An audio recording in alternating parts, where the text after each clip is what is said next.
สบายดีบรรดาทานจะมาสืบต่อเผยแพร่บทอธิบายประมวลกฎหมายแพ่งซึ่งจะมาลงลึกในมาตรา114การพ้นจากการเป็นตัวแทนของนิติบุคคล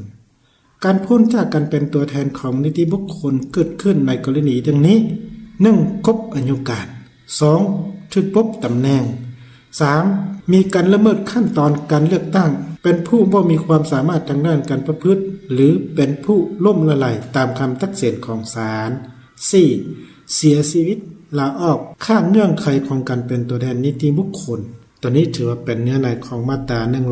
114และต่อมาจุดประสงค์ของมาตรานี้ก็เพื่อกำหนดให้เห็นกรณีที่เฮ็ดให้ตัวแทนของนิติบุคคลพ้นจากตำแหน่งตามกฎหมายและต่อมาตัวอย่างที่1ในปี2015ก็ได้ถูกเลือกตั้งเป็นประธานสมาคมขอฮอดปี2020ก็จะพ้นตำแหน่งเป็นประธานตามระเบียบของสมาคมตัวนี้ถือว่าเป็นตัวอย่างที่1และต่อมาตัวอย่างที่2ก็เป็นผู้อำนวยการของบริษัทขอในระยะที่เป็นอำนวยการ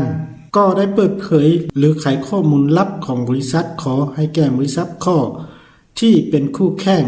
การกระทำของก็เป็นการละเมิดกฎระเบียบของบริษัทพาให้บริษัทได้รับความเสียหายอย่างให้แห้งสภาบริหารของบริษัทจึงลงมติปลดผู้เกี่ยวจากการเป็นผู้อำนวยการตัวนี้ถือว่าเป็นตัวอย่างที่2และต่อมาตัวอย่างที่3ก็ได้เป็นประธานสภาบริหารบริษัทขอโดยการบ่เฮียบห่มสมาชิกขาหุ้น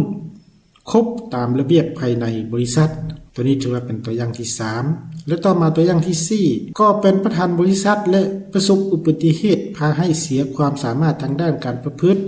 บริษัทจำเป็นต้องได้เลือกตั้งเอาประธานบริษัทคนใหม่ตามระเบียบของตนตัวนี้ถือว่าเป็นตัวอย่างที่4และต่อมาตัวอย่างที่5ก็เป็นประธานบริษัทขอแต่ก็ได้ถูกประกาศเป็นบุคคลล้มละลายตามคำตัดสินของศาลก็จึงพ้นจากการเป็นประธานบริษัทขอและต่อมาตัวอย่างที่6ก็เป็นประธานบริษัทขอมีอายุการ5ปีผู้เกี่ยวปฏิบัติหน้าที่ได้2ปีได้เสียชีวิตกรณีนี้เป็นเหตุให้ผู้เกี่ยวพ้นจากการเป็นตัวแทนของบริษัทตัวนี้ถือว่าเป็นตัวอย่างที่6นะและต่อมาตัวอย่างที่7ก็ประธานบริษัทขอมีอายุการ5ปีผู้เกี่ยวปฏิบัติหน้าที่ได้2ปีแล้วผู้เกี่ยวเจ็บเป็นจึงได้ขอลาออกตัวนี้ถือว่าเป็นตัวอย่างที่7และต่อมาตัวอย่างที่8ก็เป็นผู้อำนวยการบริษัทขอได้2ปีเวลาดังเก้าก็ได้ขายหุ้นให้ข้อจึงเห็นให้ถือหุ้นบ่ถึง 50% ของหุ้นทั้งหมดตัวนี้ถือว่าเป็นตัวอย่างที่8นะทั้งหมดถือว่า8ตัวอย่างนะประกอบใส่มาตรา114อย่างละเอียดพอสมควรนะฉะนั้นการเผยแพร่มาตรา114มาฮอดนี้ก็ได้สิ้นสุดลงเพียงเท่านี้นะขอบใจ